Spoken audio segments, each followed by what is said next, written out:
Deft confident enough that that champion can get the push and keep the push in the mid game. When you're thinking of push, when you're thinking of AD carries, Sivir's always the one that first comes to mind.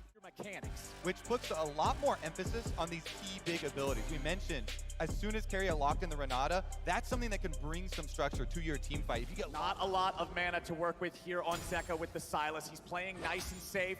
We'll see if Pioshik can find an angle here. Baker's still pretty far forward. Flash! Spectral Maw! And first blood over to Zeka. Zeka, the star here, funneled again. Pioshik, multiple ganks, returns before the flash gets back up. Already off to a great start. And I love their story with Kingen and Zeka as we have a trade on bottom side. Boys, we might not have the time for any stories because Deft is about to drop in bottom lane, but he heals through it. Keria and Owner still chasing after. Owner wants to land this.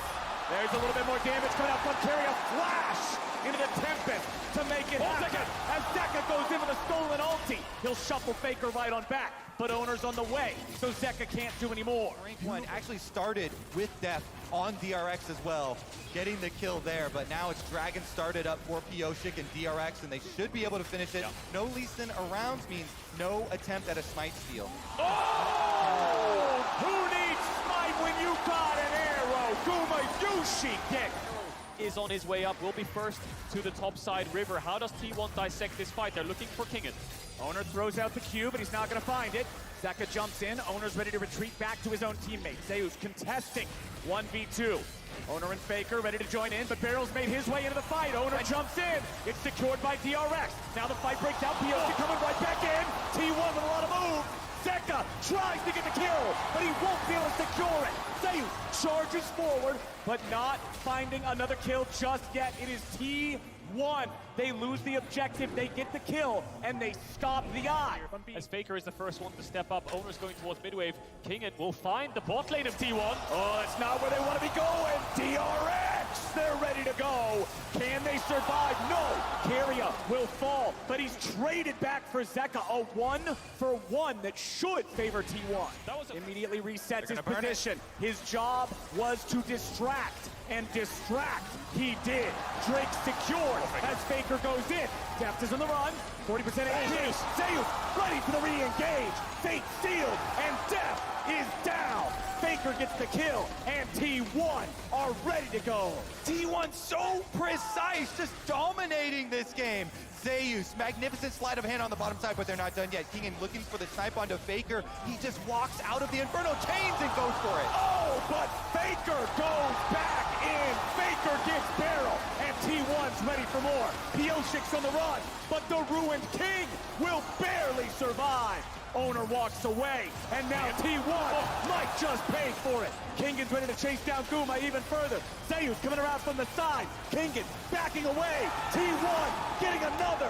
Faker getting another. Zeka running home. Oh, it's turning into a slaughter in game 1. Here's just damaging your health bar. Deft falls, and then T1 look for another player. We've got a fight on live. We've already got that play right now. Pioshik on the run, but he'll run nowhere. Faker goes on a rampage, and Barrel goes down with him.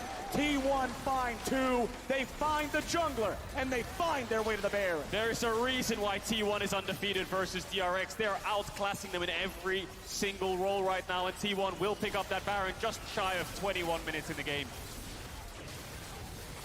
Absolute domination here. Pressing these objectives at every turn. Zeus and Kingen getting into a bit of a 1v1 here, but Zeka's also nearby. Faker ready to respond too. Kingen is low, and Zeus takes the kill. Now with the full retreat coming out, Zeka's gonna whip the shuffle, and T1 just has to wait it out. They'll take out these minions. Zeka trying to find any sort of a way to get out of this one, but it ain't gonna happen. No, sir. Faker unstoppable. I especially love the story. Well, never mind. Owner's on Pioshik. We don't have time for stories. Owner looking for another. Finds the R, finds the Q, finds 2. There it is. Owner picks up the kill. With them having confidence in their own. Never mind. Keria, that's not where you want to be, buddy. Deft goes on a killing spree. Okay. There's a second. Okay, a shutdown. DRX get 2 for nothing. 20 seconds on the Dragon spawn as well. That will... And then they will march down mid lane to finish this game 1 up. Is definitely enough to end this game. Minion wave making its way up. Owner threatens the engage. Chains of corruption going out. Zeka looking for the play, but Owner goes golden. He's going to stay alive for now, backing up yet again. Nexus turrets. First one's about to die. A little bit of HP, still keeping it around. Zeka's only at 1/4 health. He has to heal. Pioshik eats the Sonic Wave. No resonating strike just yet. DRX are out of turrets and out of time. T1 still looking for the end. Still looking to keep going. The Nexus is all that remains. I love how Owner keeps checking them, seeing if they will flinch, jumping in on the Lee Sin, but not going for the flash play. And here comes the end. Zeus looks for Q3. Zeka goes in with a stolen Azir ulti, but it ain't gonna do a whole lot. They still got a little bit of damage, but it is not enough. Barrel's gonna die, Deft is gonna die. T1 will find the fight and find the win in game 1. Clean, calm, and collected. The well-oiled machine of T1 strikes again. Very similar game to the DRX Gen G series in that game 1, where it was just clean from the get-go. Out skirmishing, out setting up in terms of objectives and vision. That man on your screen right there on the Azir, just dishing out so much damage.